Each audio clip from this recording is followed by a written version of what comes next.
Okay, I'll be honest, I just switched off the camera and then I thought, no, I am going to swatch these out. They just look so beautiful. I just don't want to wait anymore. Okay, because for me, when I swatch things, it makes me want to create and use them immediately. If I leave them for a while and just get busy with other things, you know, it means that it will take me a little while to start incorporating them in my art.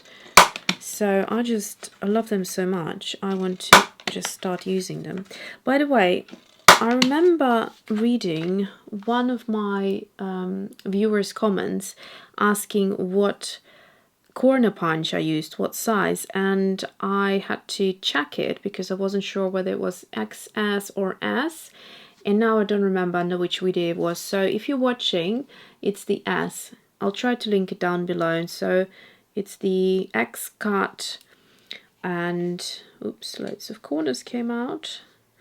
It's the XCut and then basically size S, and it has this little compartment here which kind of keeps all the corners, which you can open and dispose of them, which is what I should be doing really, instead of collecting them.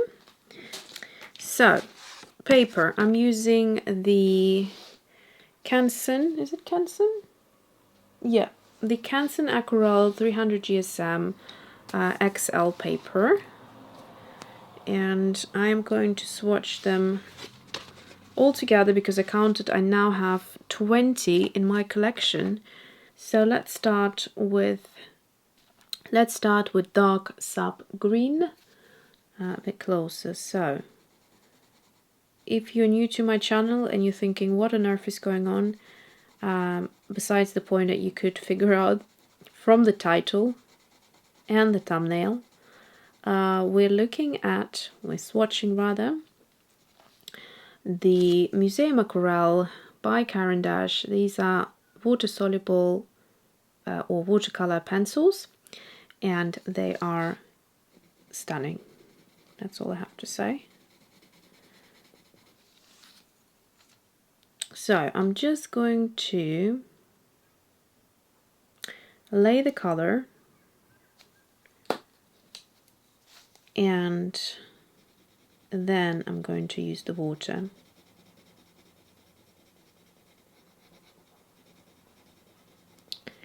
Next color is,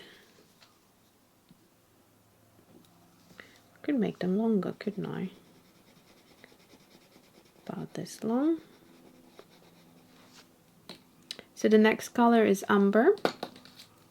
There are a couple of pencils which, if you're a regular viewer, you will know that I already swatched them before, but there are only 3. So the Umber, oh hold on, what's this one? That's the one I have shown before. Keep forgetting.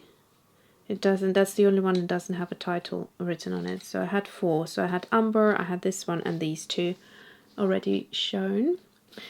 Okay, anyway, back to this. See, now I have 21. Okay, I won't swatch this one then. Green ochre.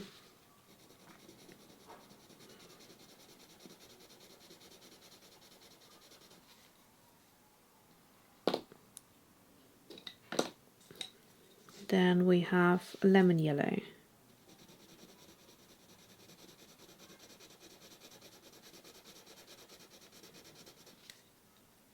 I remember it being more of a chartreuse, this color on the swatch on Jackson's.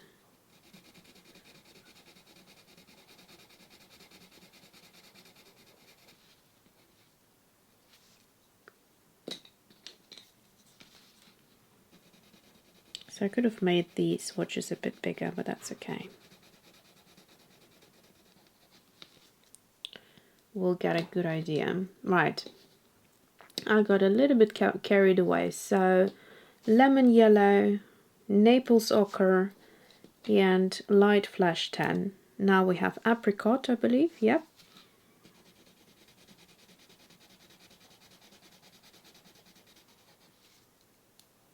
Okay, well, I should have done this one. I'm not going to mess it up now. Right, 1, 2, 3, 6, 7, 8, 9, 10, and then we have, yeah, okay. So then we have the color called Saffron, which is beautiful orange.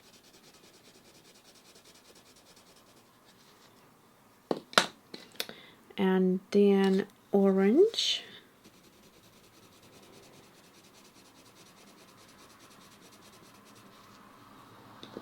And then a more kind of like a reddish orange. This is Carnelian.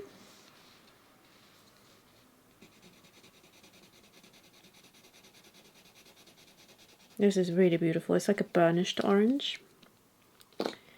And then we're going to go over to this side and start with these beautiful skin tones. So cinnamon. These are great for portraits. The colors that I tend to buy these days, the color palette, is first of all, there's 3 types of art that I like. Abstract, fashion faces, and botanical. And I try to get for a color palette that will satisfy all 3 of those types of art. This is burnt ochre and chestnut.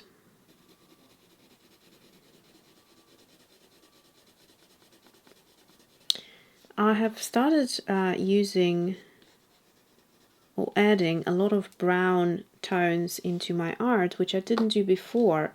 I started appreciating the beauty in these neutral colors because my taste has changed over the time and I know better what I like and how to use these colors.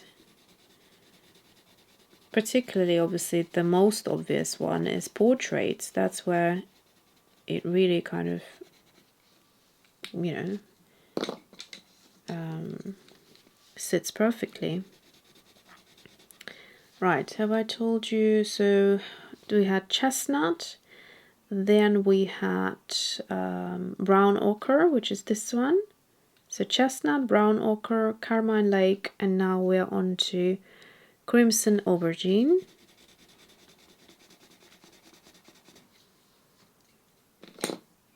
Then we have burnt sienna 50%.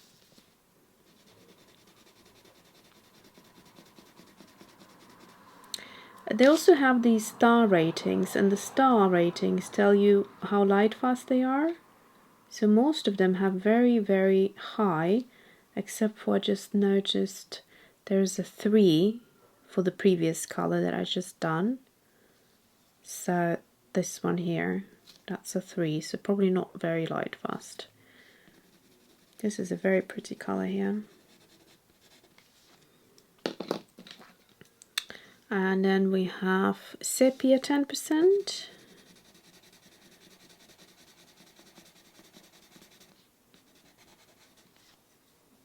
And then we have the light malachite green. For those of you who love all things teal. And then a color here, Beryl Green.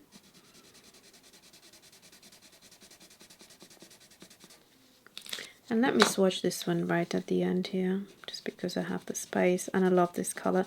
I bought it by accident because I actually, which one was it that I wanted? This one here is the one I thought I was buying, which was green ochre, but I ended up buying this one. Anyway, now very quickly, I'm going to take clean water and start swatching. These colors make me so happy. Okay, so I'm just going to get the excess water off. Oh, this is really pretty color. Okay, I'm glad I got it. So I'm just going to pull it out to see its full intensity and go back. And I'll try to be quite consistent with my swatches so that we end up with a very light end and quite saturated back. So I'm going to drop the color pigment back. So let's see. So that was dark sap green. Next one, umber.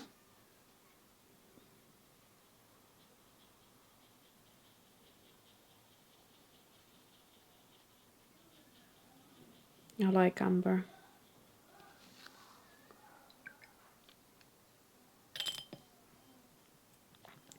Next one is green olive. Yes, that's it. See, just looking at the lead, it kind of can be easily underestimated. You think there's nothing really that special about it, but wait till you wet it and you see the pigment. This is beautiful, gorgeous. Okay, let's just look at the color palette. These three next to each other, straight up, beautiful, beautiful color palette. Next one, lemon yellow. Yes, it does have that chartreuse, lemony look to it. Maybe not as much as I anticipated, but definitely like it.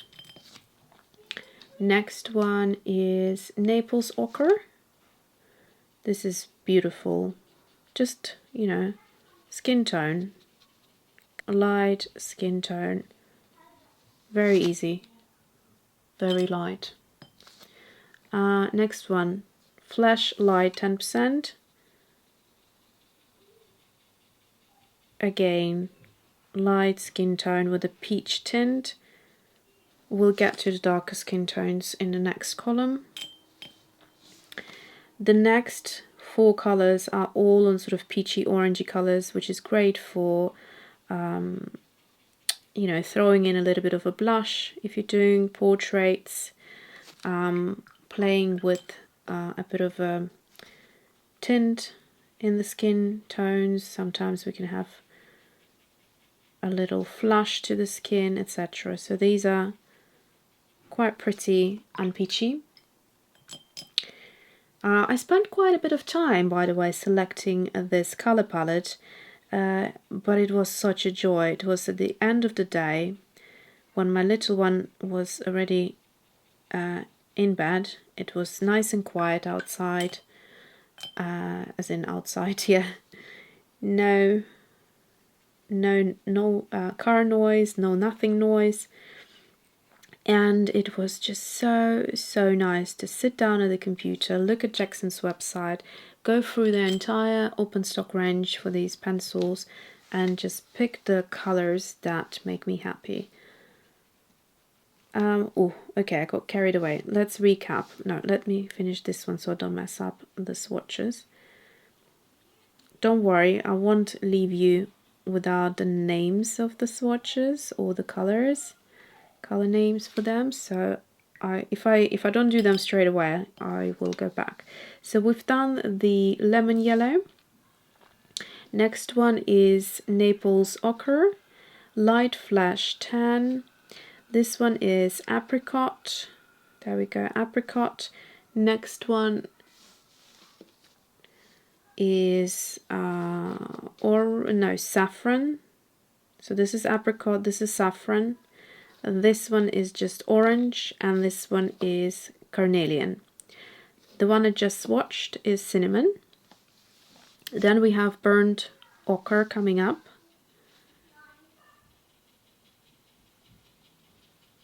Beautiful skin tone. If you want to do a bit of a darker or like a medium skin tone, or if you want to create a nice bit of contouring on the face, so burnt ochre, very nice. Next one, chestnut, so that's going to be a little bit darker. Super pigmented, as you can see. For watercolor pencils, this is really nice, and I can move the line completely.